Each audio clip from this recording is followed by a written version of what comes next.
آج 18 فروری 2024 ہے. آلموسٹ آج سے 27-28 سال پہلے کی بات ہے.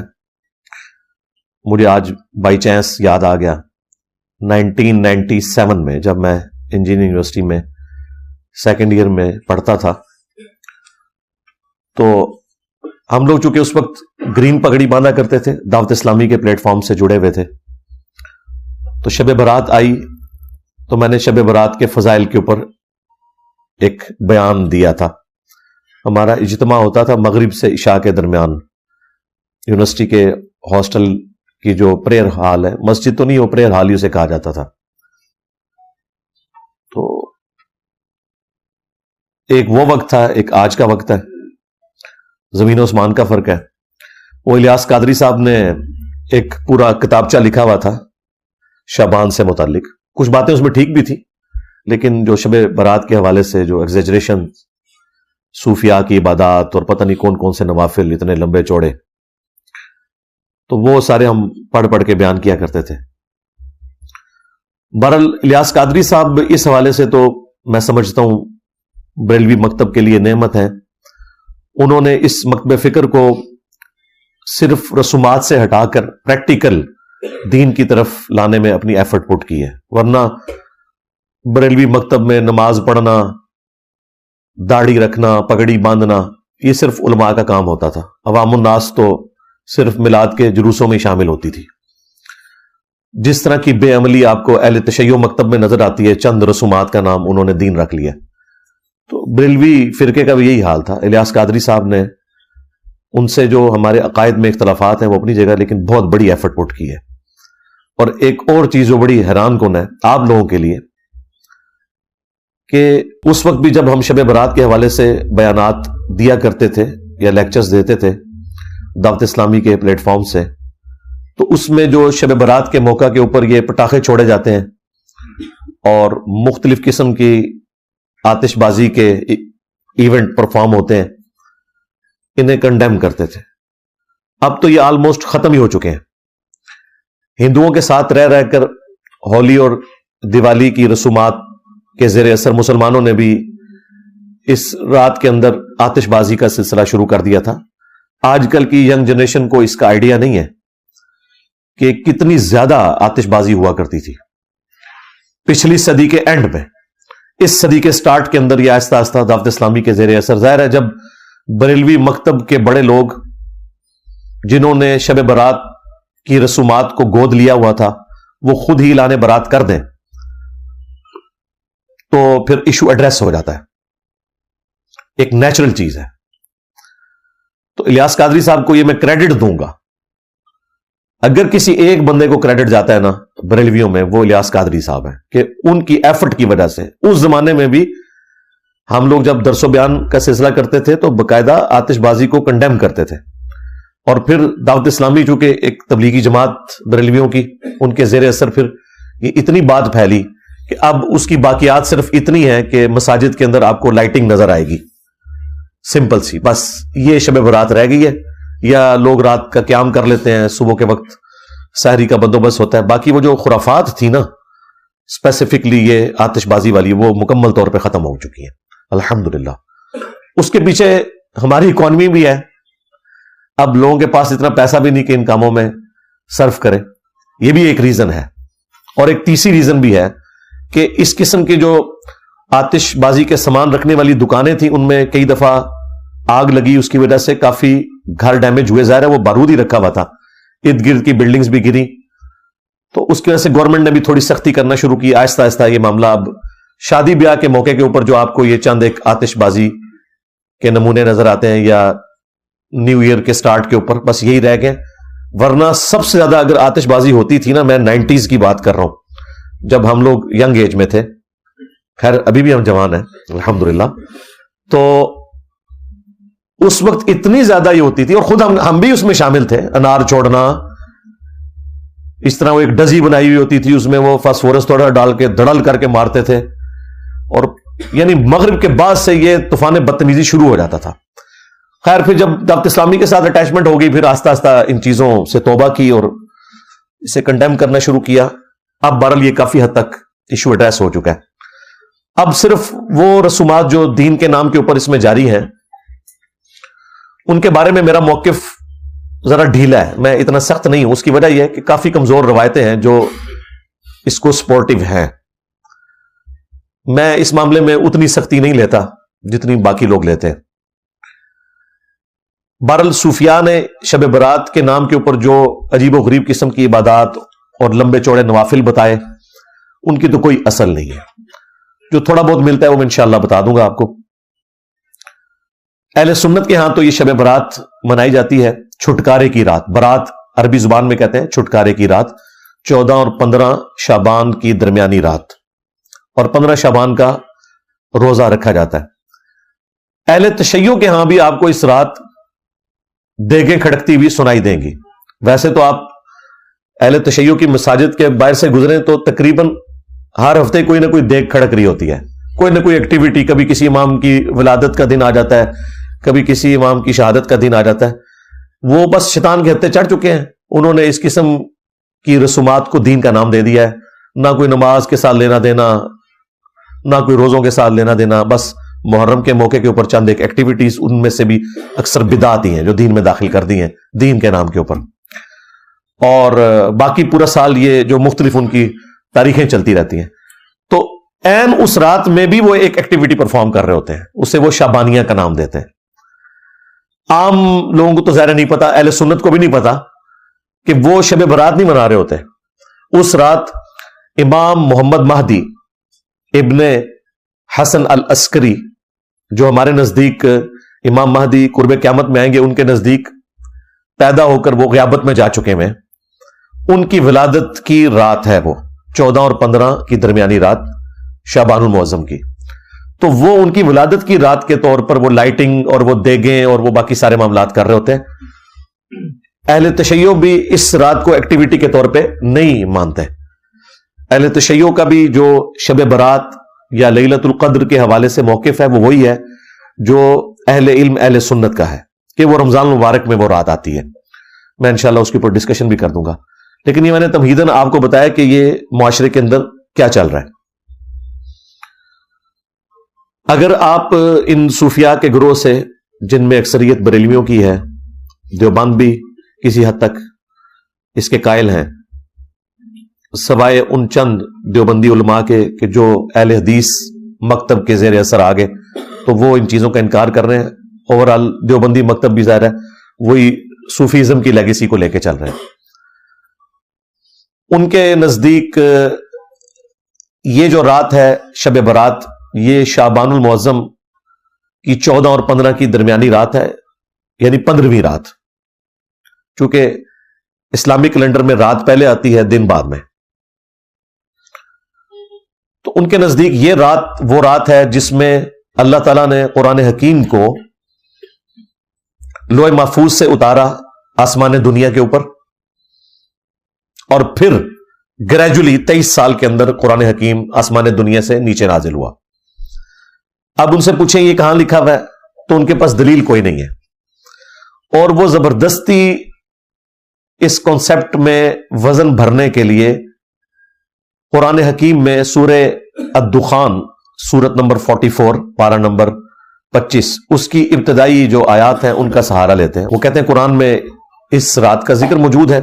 اعوذ باللہ من الشیطان الرجیم، بسم اللہ الرحمن الرحیم. حامیم حروف مقطعات ہیں. والکتاب المبین، قسم ہے روشن کتاب کی. اس سے مراد قرآن حکیم بھی ہو سکتا ہے اور لوح محفوظ بھی.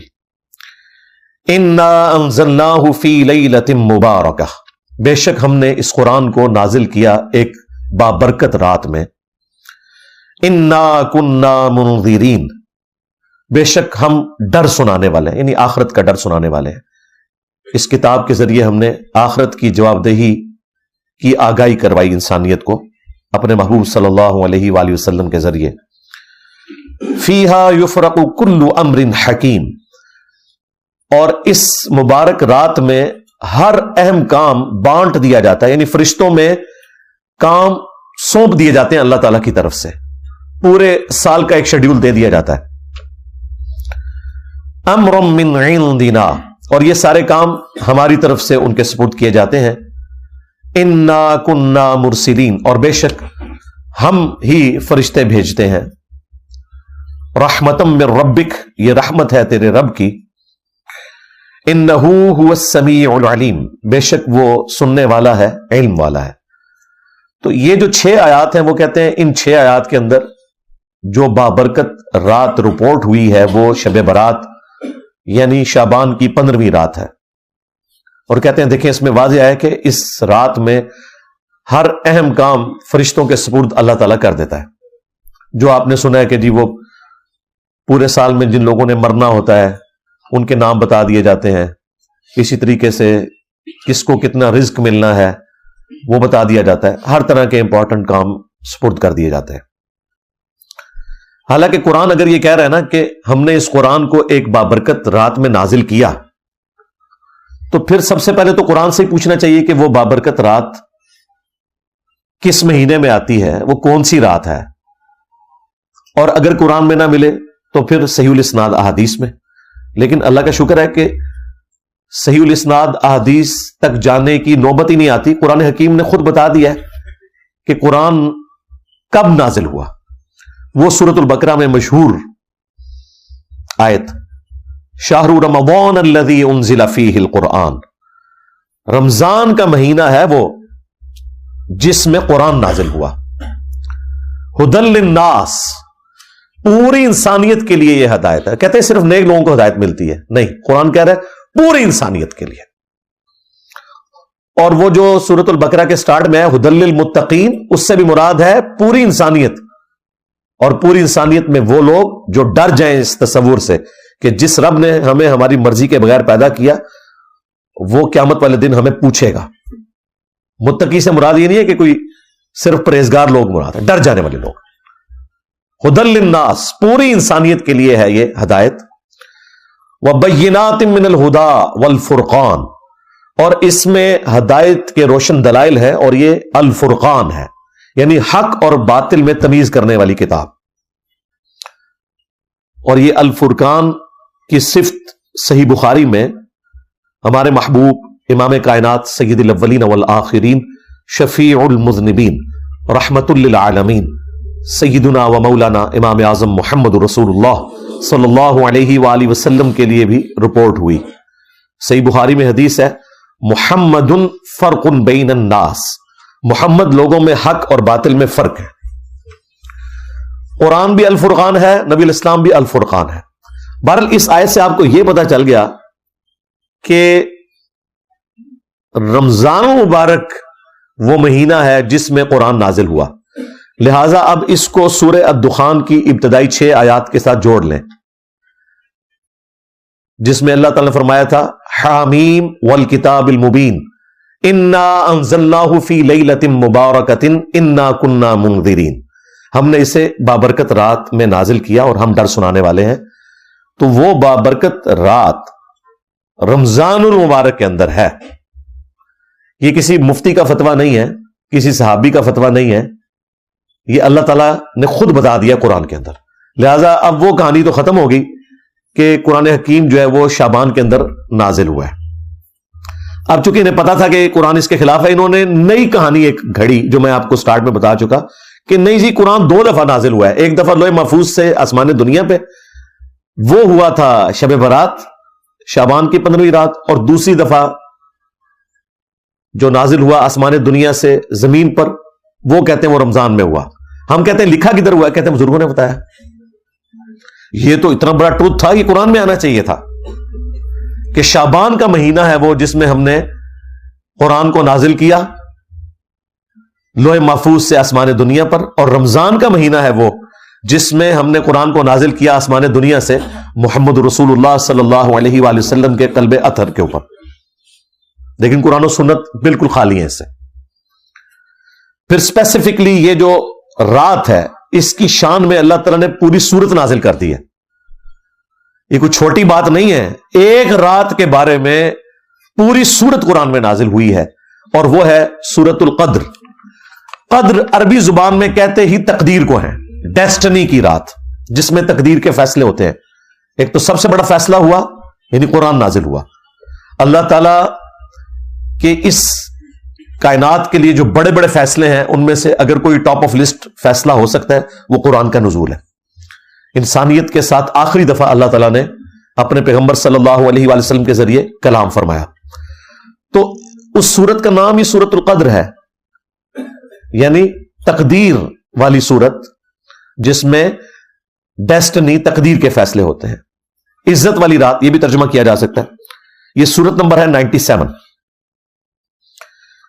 اِنَّا أَنزَلْنَاهُ فِي لَيْلَةِ الْقَدْرِ، بے شک ہم ہی نے اس قرآن کو نازل کیا ایک عزت والی رات میں، ایسی رات جس میں اللہ کی تقدیر کے فیصلے ہوتے ہیں. وہی بات جو سورہ الدخان میں آ چکی، فِيهَا يُفْرَقُ كُلُّ أَمْرٍ حَكِيمٍ. یہ قرآن اس رات میں نازل ہوا ہے جس میں ہر اہم کام بانٹ دیا جاتا ہے. یہاں پہ بھی آ گیا کہ یہ ڈیسٹنی، تقدیر کی رات ہے جس میں تقدیر کے فیصلے ہوتے ہیں. اللہ کے علم میں تو پہلے سے فرشتوں کے سپرد ہوتے ہیں. وَمَا أَدْرَاكَ مَا لَيْلَةُ الْقَدْرِ، اور تم کیا جانو کہ لیلۃ القدر کی کیا شان ہے.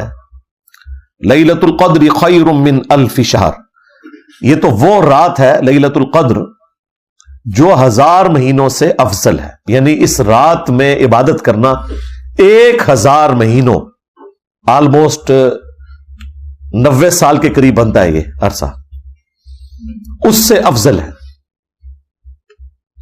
تنزل الملائکۃ والروح فیہا باذن ربہم من کل امر، اس رات میں فرشتے نازل ہوتے ہیں اور روح قدس یعنی جبرائیل علیہ السلام بھی اس رات میں نازل ہوتے ہیں اپنے رب کی اجازت سے، ہر طرح کا کام لے کر جو اللہ تعالیٰ ان کے سپرد کرتا ہے. سلام، یہ رات سلامتی کی ہے. ہی حتی مطلع الفجر، اور یہ سلامتی رہتی ہے یہاں تک کہ فجر طلوع ہو جائے، یعنی ختم سحری جہاں ہو جاتی ہے اور فجر کا وقت سٹارٹ ہوتا ہے، اس وقت تک یہ پوری کی پوری رات اللہ تعالیٰ کے فیصلے کی ایک اہم ترین رات ہے. اور رات کی ڈیفینیشن اسلام میں ہے غروب آفتاب سے لے کر فجر کا وقت داخل ہونے تک، یہ پوری رات. تو یہ پوری کی پوری رات اللہ تعالیٰ کے فیصلوں کی رات ہے جس میں فرشتے نازل ہوتے ہیں ہر اہم کام لے کر. یہ جو فضیلت ہے لیلۃ القدر کی، یہ اس رات کے بارے میں ہے جو رمضان مبارک میں ہے. قرآن میں تو بس اتنا ہی آیا کہ یہ رمضان میں ہے، شہر رمضان الذی انزل فیہ القرآن. لیکن پھر نبی علیہ السلام نے اسے بریف کیا. صحیح بخاری اور صحیح مسلم دونوں میں یہ حدیث موجود ہے کہ اللہ کے محبوب صلی اللہ علیہ وآلہ وسلم نے رمضان مبارک کے پہلے 10 دن اعتکاف کیا اور پھر اپنے حجرے مبارک سے سر اقدس کو باہر نکالا اور فرمایا کہ میں نے ان 10 دنوں میں لیلۃ القدر کو نہیں پایا. پھر اگلے 10 دن اعتکاف کیا، پھر آپ صلی اللہ علیہ وآلہ وسلم حجرہ شریف سے باہر نکلے اور فرمایا کہ میں نے ان 10 دنوں میں بھی لیلۃ القدر کو نہیں پایا.